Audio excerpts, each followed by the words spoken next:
Bismillahirrahmanirrahim. Assalamualaikum warahmatullahi wabarakatuh. Bagaimana kabar kalian hari ini? Alhamdulillah, mudah-mudahan kalian selalu dalam keadaan sehat walafiat. Baik, sebelum kita belajar, alangkah baiknya kita berdoa terlebih dahulu. Berdoa dimulai.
Oke, silakan duduk. Berdoa selesai.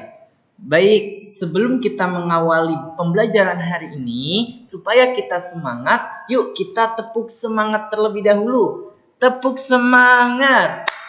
Semangat.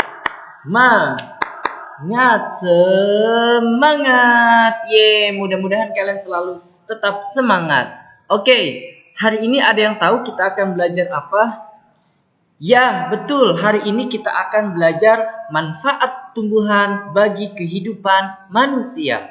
Tahukah kalian, Allah menciptakan tumbuhan agar bermanfaat untuk makhluknya. Tumbuhan memiliki peran bagi kehidupan hewan dan manusia. Kita harus bersyukur kepada Allah Subhanahu wa Ta'ala.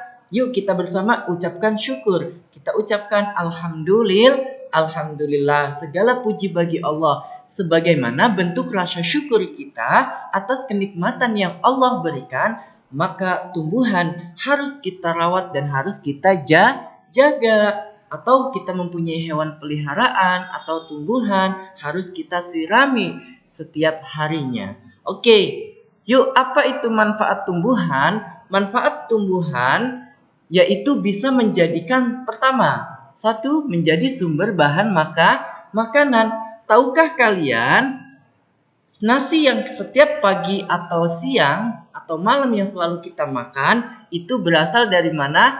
Ya, betul, dari padi. Padi diolah menjadi nasi yang setiap kita makan. Lalu sumber makanan berikutnya yaitu ada sayur-sayuran, ada buah-buahan, ada kacang-kacangan yang setiap kita makan. Oke, itu merupakan sumber bahan makanan.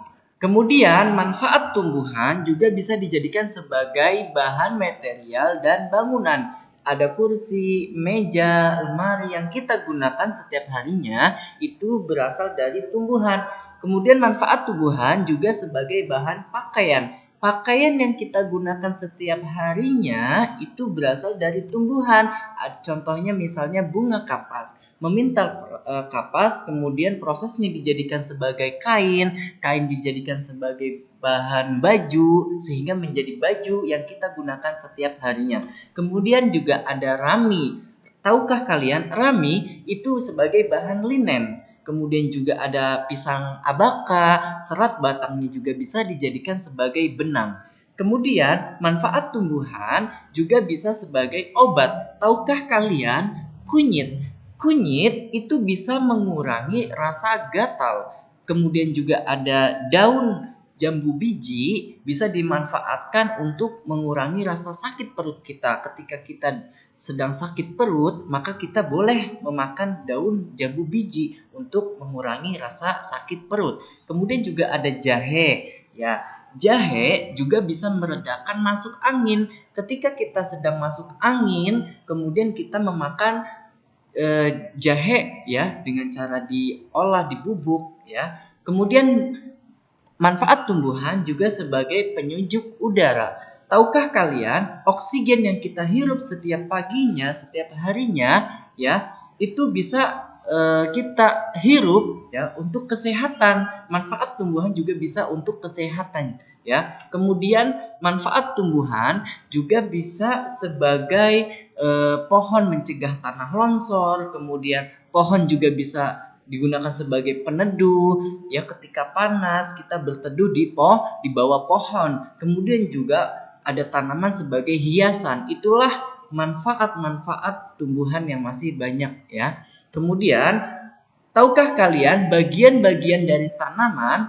Apa itu bagian-bagian dari tanaman? Ya, ada daun, ada batang atau tangkai, kemudian juga ada ranting, kemudian ada bunga, ada buah, dan juga ada akar.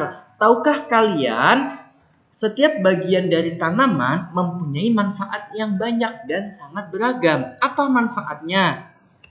Apa manfaat dari daun? Yaitu daun pada sayuran berguna untuk dijadikan sebagai bahan makanan yang kemudian dimasak. Contohnya bayam, kangkung, sawi, dan lain-lain. Manfaat dari daun juga dapat sebagai obat. Contohnya daun pepaya, daun jambu, daun kelor, dan lain-lain. Manfaat dari daun juga bisa dijadikan sebagai kerajinan. Apabila kalian ingin membuat sebuah kerajinan, bisa memanfaatkan daun. Kemudian manfaat dari daun juga bisa dijadikan sebagai bumbu masakan.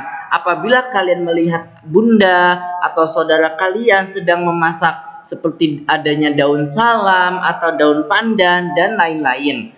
Kemudian manfaat batang.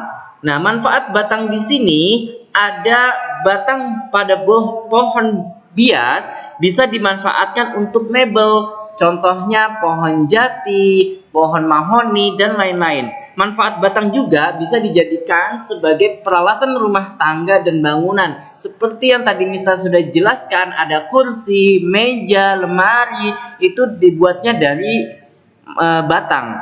Kemudian batang bisa dijadikan sebagai bahan makanan. Contohnya batang pohon tebu untuk bahan membuat gula pasir, sagu untuk tepung.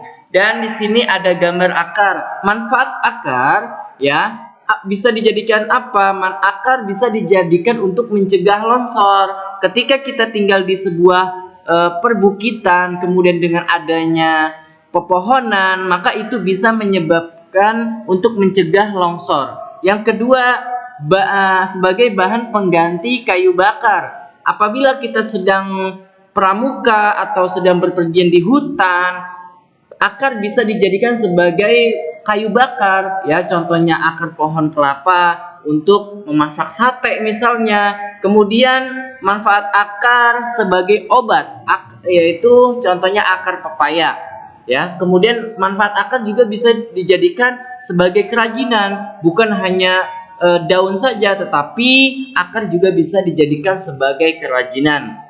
Oke, kemudian ada manfaat bunga. Tahukah kalian, bunga juga banyak manfaatnya. Apa saja itu? Bunga manfaatnya bisa dijadikan sebagai bahan makanan atau sayur. Contohnya bunga pepaya, ya. Kemudian manfaat bunga juga bisa dijadikan sebagai obat dan minuman. Contohnya bunga melati yang serbak baunya. Kemudian manfaat bunga juga bisa dijadikan sebagai hiasan, ya. Paham ya adik-adikku?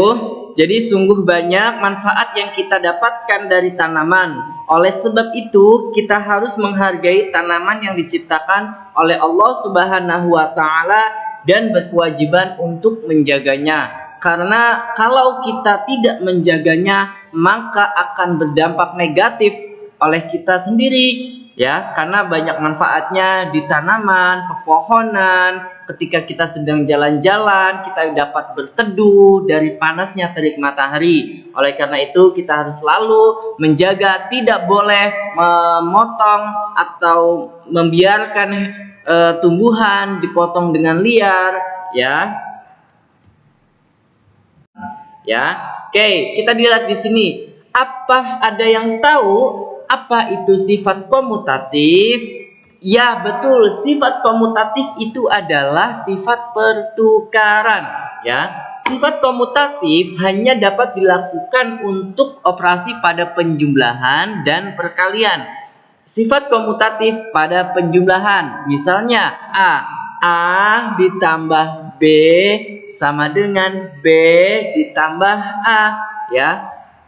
Jadi, dari sifat di atas kita bisa pahami bahwa A ditambah B sama dengan B ditambah A.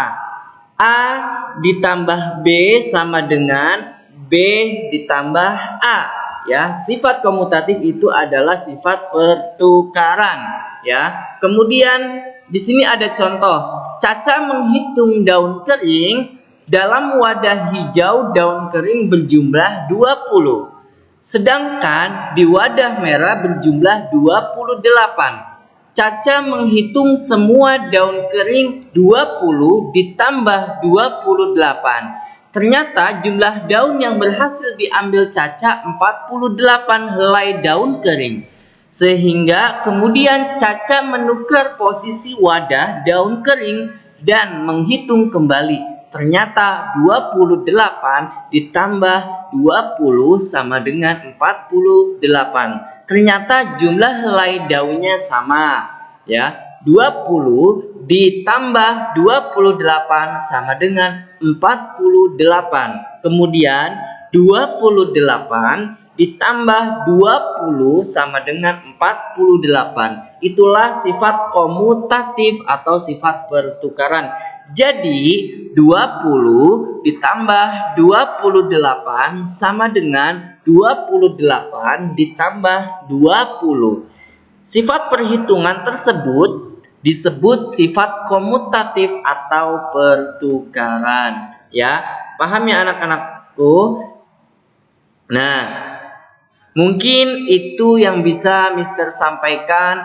Kurang lebihnya mohon maaf. Assalamualaikum warahmatullahi wabarakatuh.